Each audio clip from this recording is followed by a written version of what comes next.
Los viajes son rara vez sin obstáculos.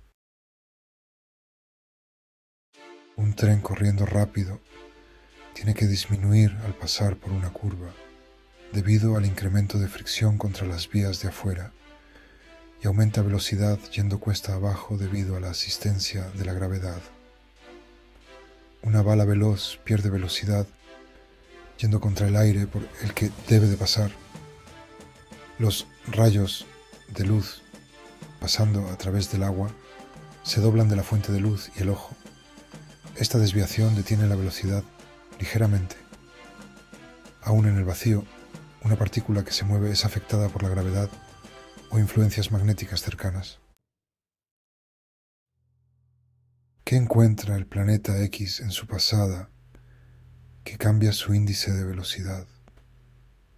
Donde las matemáticas usadas por el hombre, usando nuestras declaraciones como guías, han intentado de ubicar la posición del planeta X durante los meses que le preceden al cambio de polos.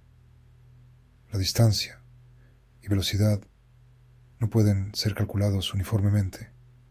A medida que el planeta X trate con más que el jalón gravitacional del Sol y la fuerza de repulsión involucrada a medida que se acerca al Sol durante su pasada. Lo que las matemáticas del hombre intentan es ser una razonable guía. Aquí es donde debe ser ajustado por desviación. Los humanos son solo vagamente conscientes de los flujos de partículas que fluyen hacia y desde el Sol. Perciben lo que llaman el viento solar, debido al comportamiento de las colas de los cometas.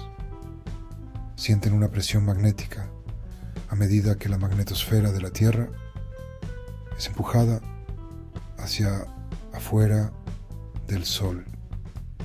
Sienten la verdad en nuestras declaraciones de que la eclíptica es causada por los planetas, mantenidos alejados del Sol por la fuerza de repulsión, ondeando en una turbulencia de partículas que se mueven hacia el Sol. ¿Por qué otra razón existe la eclíptica? Pero los humanos conocen menos del 1% del posible flujo de partículas y no saben con qué podría encontrarse el planeta X en su viaje. No todas las partículas emitidas desde los polos de un planeta en rotación vuelven a entrar en su ecuador.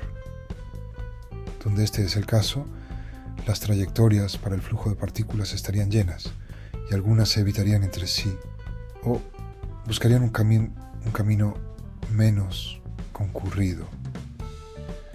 Por lo tanto, el planeta X se encuentra con partículas que fluyen hacia afuera a medida que se acerca, en una densidad que aumenta a medida que se acerca al Sol, y esto influye en que disminuya la velocidad. Hemos descrito la fuerza de repulsión como una que entra en acción tarde, solo cuando dos gigantes de gravedad se acercan lo suficiente como para que sus rayos de partículas de gravedad se encuentren, como dos mangueras de incendio apuntando el uno al otro, esencialmente manteniéndolos separados. Para el planeta X que llega, la fuerza de gravedad, a medida que impulsa un acercamiento, aumenta a medida que el flujo de partículas que regresan al Sol presionan la parte posterior del planeta X. Esto es esencialmente exponencial, una ley del cuadrado inverso por el hombre, ya que el número de partículas que regresan se vuelve más denso a medida que se acerca al Sol. Del mismo modo, la fuerza de repulsión aumenta, no debido a ningún aumento en la manguera de partículas de gravedad del planeta X, que permanece constante, sino debido a la explosión de partículas provenientes del Sol que se vuelve tan densa y a una distancia que se encuentran con el planeta X, que se aproxima para invocar tipos de fuerza de repulsión. Incluso cuando el planeta X está lejos. Este es un freno a la velocidad en esta dirección, una influencia para disminuir la velocidad. Hemos dicho que el planeta X nada bajo la eclíptica cuando se acerca para pasar, para evitar los otros planetas en la eclíptica. Así como el viento golpea los coches que pasan un remolque en su encuentro en la carretera, los otros planetas en la eclíptica crean flujos de partículas de un lado, así como hacia atrás, contra el planeta X que llega. Esta nube se encuentra con otra nube, lo que provoca un movimiento de lado a lado y también un movimiento hacia adelante hacia el Sol, una acción que retrasa, disminuyendo la velocidad. Por lo tanto, a medida que se mueve desde el punto medio de su órbita entre los dos focos, el Sol y su gemelo oscuro, alrededor de 18.74 veces la distancia del Sol a Plutón, la velocidad de paso es inicialmente lenta, ya que las partículas de gravedad que lo jalan hacia el Sol son apenas más que las partículas de gravedad que lo jalan hacia el gemelo oscuro. Se vuelve exponencialmente más rápido a medida que las partículas de gravedad aumentan en esta velocidad, a medida que el planeta X se acerca al Sol. Sin obstáculos, cuando está lejos del sistema solar, como lo representan los planetas que orbitan alrededor del Sol, solo aumenta a un ritmo exponencial a medida que se acerca al complejo del sistema solar. Pero el aumento de velocidad se reduce un poco en los 6 meses anteriores al paso, debido al inicio de la influencia de la fuerza de repulsión y el flujo de partículas u otras influencias que lo golpean.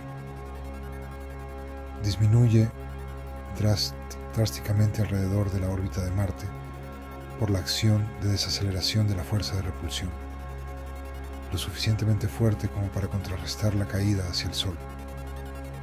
Disminuye a una velocidad flotante, por lo que flota más allá de la Tierra durante la semana en que se detiene la rotación, que es también el punto en el que flota más allá del Sol, en lugar de pasar zumbando.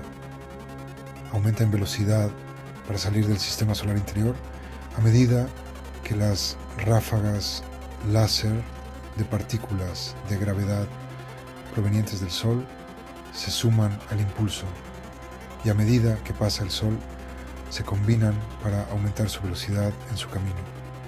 La velocidad a la que el planeta X flota más allá de la Tierra es mucho más rápida que la velocidad a la que la Tierra viaja en su órbita.